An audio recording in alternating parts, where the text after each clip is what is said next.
5 minutos del Espíritu Santo. 10 de junio. Juan el Bautista anunciaba que el Mesías iba a bautizar en el Espíritu Santo y en el fuego, purificando todo lo que nos sirve.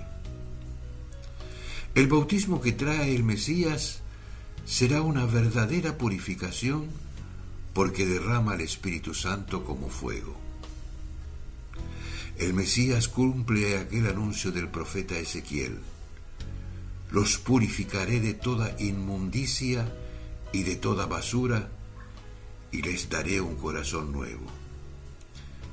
Infundiré mi espíritu en ustedes y haré que caminen según mis preceptos.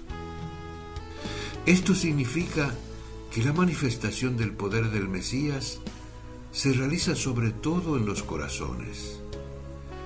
Y esa obra interior del Mesías hace que los hombres puedan cumplir de verdad la voluntad de Dios. Porque una predicación atractiva no es suficiente. Es necesaria la acción secreta de la gracia de Dios en el interior de la persona. Pensemos un momento de qué quisiéramos ser purificados y pidámoslo al Espíritu Santo, que es fuego purificador.